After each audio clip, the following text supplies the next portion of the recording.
Thank you so much for taking out the time at such a short notice. First question, walk us through your journey. Hi, Murad. First of all, thank you so much for having me. And all right, so regarding my journey, I'd say that I did my undergrad in Ramjas College, Delhi University, moved on to JNU for a master's, came back to my hometown, did my MPhil over here in the University of Lucknow, then went to Hyderabad Central University for a PhD. I'm currently in the last year of my PhD, and during that time, 3 years ago, I applied for a Fulbright Fellowship. Luckily, I got that. I went to the University of Massachusetts in Amherst for a period of 9 months to do my research. And the best part about the fellowship is that it's sponsored by the US Department of State, and also the Indian government has a stake in it. So it's fully funded. You name the thing and it's been paid for. So that's one very good thing that, you don't have to worry about the finance bit of it. You just can concentrate on your research and your study bit. So that's one thing. Yeah.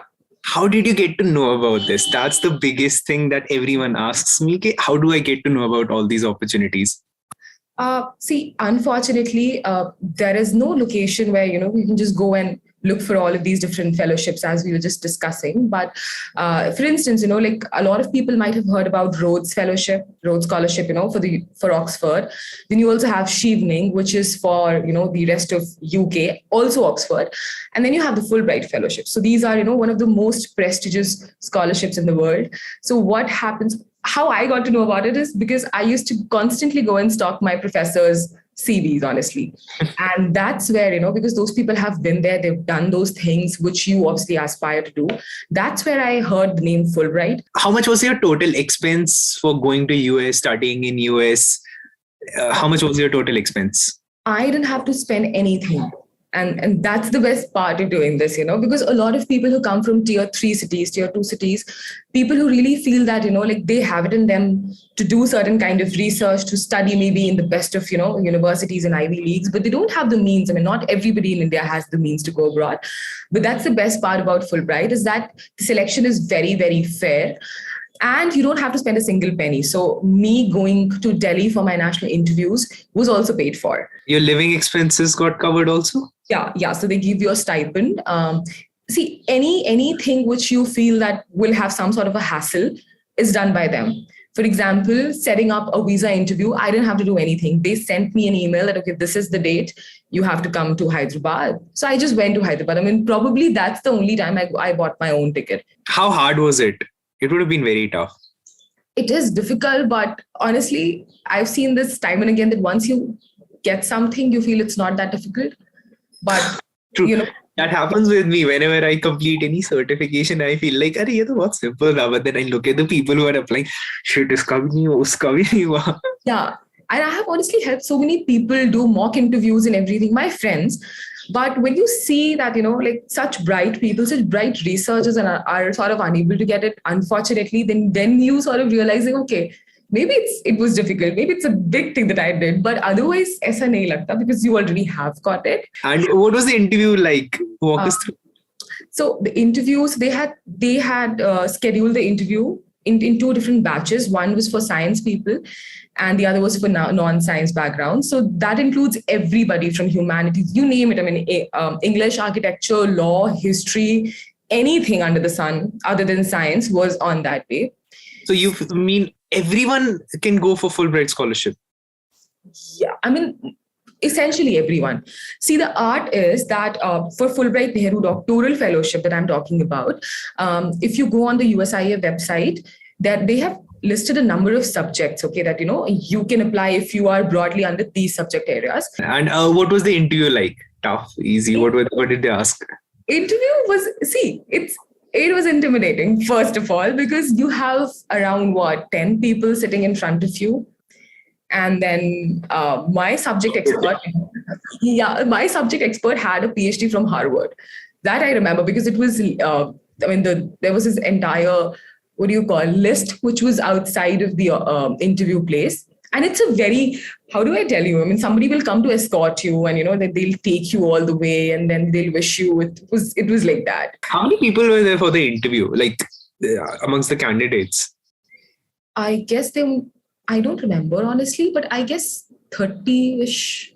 So other than me, mostly people who get selected are from IITs.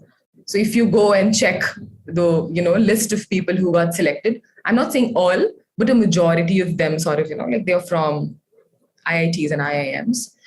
So Wow. So, yeah. about the letter of recommendations, were you asked to bring some letter of recommendations also? So all of this is part of the application process. So when you're applying, that's the time that you're supposed to procure these LORs. So the way is that you have to just put in the email ID of that person that you sort of wish to be your recommender, and you click on send. They will automatically receive the link in their folder, so you don't know what they're writing about you, and it will get submitted directly This entire Fulbright scholarship fellowship in 10 days. in 10 days. So that's something very interesting because people usually feel like, okay, I need to know about this scholarship since my birth. My parents should have told me this and I should have been preparing for this since past 3-4 years, and then only I'll get. This is very interesting that you did this entire process in 10 days. I did it. It's not the most ideal situation because I remember I was awake, many nights, because the kind of questionnaire that they have, it requires you to write a lot.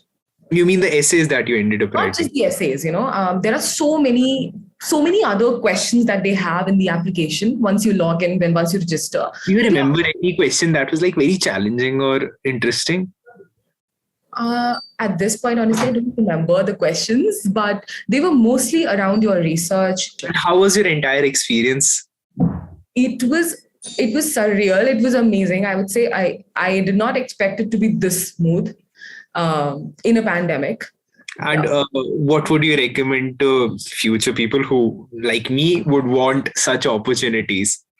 I would suggest that first of all, in the application, be very honest, and don't be scared of like putting yourself on paper.